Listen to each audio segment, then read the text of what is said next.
Sir ಎಲ್ಲರೂ ನಮಸ್ಕಾರ. ನಾನು ರೆಹಮಾನ್, ಕರ್ನಾಟಕ ರಾಜ್ಯ ರೈತರ ಸಂಘ ಮತ್ತು ಹೆಸರು ಸೇನೆ ಅಧ್ಯಕ್ಷ ಮೈಸೂರ್ದು.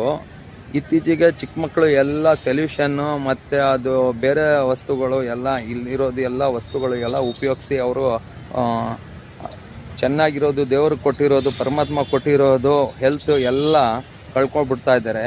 ಇತ್ತೀಚೆಗೆ ನೋಡಿ ಚಿಕ್ಕ ಹುಡುಗ ಇದು, ಇವ್ರು ತಹಸೀಲ್ದಾರ್ ಆಫೀಸ್, ಮೈಸೂರು ತಹಸೀಲ್ದಾರ್ ಆಫೀಸ್ ಬಂದಿದ್ದಾರೆ. ನಾವು ಪೊಲೀಸ್ ಕಮಿಷನರ್ಗೆ ಮತ್ತು ನಮ್ಮ ತಹಸೀಲ್ದಾರ್ಗೆ DC ಅವ್ರಿಗೆ ಒಂದು ಮನವಿ ಏನಂತ ಹೇಳಿದ್ರೆ, ಈ ಮಗು ನೋಡಿ, ಈಗ ಎಲ್ಲರ ಮಕ್ಕಳ ಥರ ಈ ಮಗುನೂ ಇವರು 13 ವರ್ಷ ಹುಡುಗ ಇವಂದು. ಈ 13 ವರ್ಷ ಹುಡುಗನಿಗೆ ಇದು ಚಟೆ ಆಗ್ಬಿಟ್ಟಿದೆ, ಅಭ್ಯಾಸ ಆಗ್ಬಿಟ್ಟಿದೆ. ಅದು ಮನೆದು ಪಾತ್ರೆಗಳು ಎಲ್ಲ ಐತಲ್ಲ, ಎಲ್ಲ ತೊಗೊಂಡೋಗ್ಬಿಟ್ಟು ಮಾರಾಟ ಮಾರಿ ಅವನು ಸೊಲ್ಯೂಷನ್ ಎಲ್ಲ ತೊಗೊಳ್ತಾನಂತೆ. ಈ ಸೊಲ್ಯೂಷನ್ ತೊಗೊಳ್ಳೋರಿಗೆ ಏನಾದರೂ ಅವ್ರ ಮೇಲೆ ಕ್ರಮ ತಗೊಳ್ಳಿ. ಅದಾದಮೇಲೆ ಈ ಚಿಕ್ಕ ಮಕ್ಕಳಿಗೆ ಏನಾದರೂ ಒಂದು ಇದು ಬಿಡಬೇಕು ಅಂದರೆ ರಿಹ್ಯಾಬಿಲೇಷನ್ ಸೆಂಟ್ರು ಎಲ್ಲ ಐತೆ ಅಂತ ನೋಡಿ, ಅವ್ರ ನಂಬರ್ ಬೇಕಾದರೆ ಹಾಕ್ತೀನಿ ನಾವು, ಅವ್ರಿಗೆ ಇದು ಮಾಡಿ ನೋಡಿ. ಅವ್ರ ತಾಯಿಗೆ ಶುಗರ್ ಬಂದ್ಬಿಟ್ಟಿದೆ, ಅವ್ರ ಅಜ್ಜಿ, ಇವರು ತಾಯಿ ಅಜ್ಜಿ ಇದ್ದಾರೆ ನೋಡಿ. ಇದೆಲ್ಲ ಹೆಂಗಾಗಿದೆ ಅಂತ ಹೇಳಿದ್ರೆ, ಅವರು ಮನೆದು ಪಾತ್ರೆ ಎಲ್ಲ ತೊಗೊಂಡೋಗ್ಬಿಟ್ಟು ಮಾರಾಟ ಮಾಡಿ ಅವನು ಸೊಲ್ಯೂಷನ್ಗೆ ಅದು ಅಡಿಕ್ಟ್ ಆಗಿಬಿಟ್ಟಿದ್ದಾನೆ. ಈ ಥರ ಪರಿಸ್ಥಿತಿ ಐತೆ. ನಾವು ಮನವಿ ಒಂದು ಏನಂತ ಮಾಡ್ತೀನಿ ಅಂತ ಹೇಳಿದ್ರೆ, ಇದು ಈ ಪರಿಸ್ಥಿತಿನಲ್ಲಿ ಎಷ್ಟು ಮಕ್ಕಳು ಇದ್ದಾರೆ ಅಂದರೆ, ಇದು ಒಬ್ಬರು ಪಾಪ ಮೇಲೆ ನೋಡಿ ತಹಸೀಲ್ದಾರ್ ಆಫೀಸ್ಗೆ, ತಾಲ್ಲೂಕು ಆಫೀಸ್ಗೆ ಬಂದು ಎಲ್ಲರನ್ನ ಕೇಳ್ತಾ ಇದ್ರು ಏನು ಮಾಡಬೇಕು ಅಂತ. ಯಾರು ಒಬ್ಬರು ಸರಿಯಾಗಿ ಗೈಡ್ಲೈನ್ಸ್ ಕೊಡ್ತಾ ಇಲ್ಲ ಅವ್ರಿಗೆ. ಈಗ ಯಾವುದೋ ಒಂದು ನಮ್ಮ ರೆಕಾರ್ಡ್ ಮಾಡಲಿಕ್ಕೆ ಹೋಗಿದ್ದು ಒಂದು ಈಗ ಯಾವಾಗ ಇವ್ರು ಸಿಕ್ಕಿದ್ರು ನಮಗೆ. ಈ ಥರ ಪರಿಸ್ಥಿತಿ ಐತೆ ನೋಡಿ. ಚಿಕ್ಕ ಹುಡುಗ ಎಷ್ಟು ಏಜ್ ಐತೆ ನೋಡಿ ಸರ್, ಇದು ಇಷ್ಟು ಏಜ್ನಲ್ಲಿ ಪಾಪ ಅವರು ಏನು ಮಾಡಬೇಕು. ಅವರು ಗಂಡ ಬೇರೆ ಇಲ್ಲ, ಅವರು ಹೆಂಡತಿ ಅದು ತಾಯಿಗೆ ತುಂಬ ಅಂದರೆ ತುಂಬ ತೊಂದರೆನಲ್ಲಿದ್ದಾರೆ ಆಲ್ರೆಡಿ. ಹೇಳಿಮ್ಮ ಹೇಳಿ. ಕಡ್ಡಿ ಮಾಡಿ ಜೀವನ ಮಾಡಬೇಕು ಸರ್. ಗಂಧದ ಕಡ್ಡಿ ಹೆಚ್ಚೋದು. ಫ್ಯಾಕ್ಟ್ರಿ ಕೆಲಸ ಮಾಡೋ ಈ ಗೌಸಿಯಾನಗರದು ಇದು. ಇವರು ಎಲ್ಲಿರೋದು ನಾವು? ಉಸ್ಮಾನಿಯಾ ಬಿಳಾಕ್ ಸುಲ್ತಾನ್ ರೋಡ್. ಗೌಸಿಯಾನಗರ. ಏನಪ್ಪ ನಿಮ್ಮ ಹೆಸರು? ಹೇಳಪ್ಪ. ನಾಮ್ ಬೋಲ್ಬಾ. ಸಾದಿಕ್. ತೆಗಿ. ಅದು ಏನ್ ಗೊತ್ತಾ, ಇದು ಹೇಳು. ಏನಿಲ್ಲ ನೋಡಿ ಈ ತರ ಅವ್ರ ತಾಯಿ ನೋಡಿ ಪಾಪ. ತುಂಬಾ ಬಡವರು. ಈಗ ಪೊಲೀಸ್ ಕಮಿಷನರ್ ಅವ್ರಿಗೆ ಏನ್ ಹೇಳಕ್ ಇಷ್ಟಪಡ್ತೀರಿ ನೀವು? ಅವ್ರು ಸೇರಿಸಿ ಎಲ್ಲಾರ ಅಂತ ನಾವು ಒಯ್ತಾ ಇರೋದು. ಉದಯಗಿರಿ ಸ್ಟೇಷನ್ ನಲ್ಲಿ ಎಸ್ಪೆಷಲಿ ಕಳಿಸ್ಬಿಟ್ರು ನಮ್ಮನ್ನ.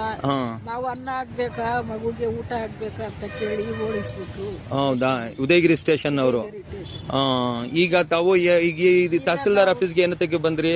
ಅದೇ ಕಮಿಷನರ್ ಸಾಹೇಬ್ರ ಹತ್ರ ಹೋಗಿ ಅವ್ರಿಗೇನಾರ ಹೇಳಿ ಸೇರ್ಸವ, ಮಗುಗೆ ಮಗು ಚಂದಾಗ ಆಗ್ಬೇಕು,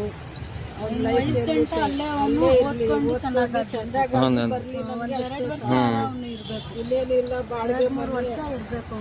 ಬಾಡಿಗೆ ಮನೆ, ನಾವು ಜೀವನ ತುಂಬಾ ಕಷ್ಟ, ಭಿಕ್ಷಾ ಬೇಡಿ ತಿಂತಾ ಇದ್ದೀವಿ ಹೇಳ್ಬೇಕಾದ್ರೆ.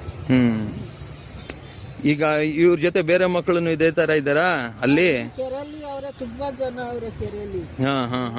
ಹೋಗಿ ಅದೇ ತಾವು ಏನ್ ಹೇಳಕ್ ಇಷ್ಟಪಡ್ತೀರಮ್ಮ? ಮದ್ರಸಾಗೆ ಬಿಟ್ರೆ ಮದ್ರಸಿಂದ ಓಡ್ ಬಂದ್ಬಿಡ್ತಾನೆ, ಎಲ್ಲಿದ್ರು ಇರಲ್ಲ ಇವನು. ಹೀಗೆ ಬಂದಿ ಏನಾದ್ರು ತಾವು ಏನ್ ಕೇಳ್ತಾ ಇದೀರಾ ಅವ್ರಿಗೆ? ಏನಾದ್ರು ಓದ್ಬೇಕು ಚೆನ್ನಾಗಿ, ಅವ್ನ ವಯಸ್ಸಾಗೋ ಗಂಟ ಅವನು ಆಚೆ ಬರಬಾರ್ದು. ಇಲ್ಲ ಅಂದ್ರೆ ಇಲ್ಲಿ ಜಾಸ್ತಿ ಕೊಲೆನೆ ಮಾಡೋದು, ಅವ್ರಿಗೂ ಇದಾಗುತ್ತೆ, ಎಡಿಟ್ ಆಗ್ಬಿಟ್ಟಿದ್ದಾನೆ. ಕೈ ಮುರ್ದಾಕೋರ ನಮ್ದು ನೋಡಿ ಈ ಹುಡುಗ ಇಷ್ಟು ಚಿಕ್ಕದಾಗಿದ್ದಾನೆ.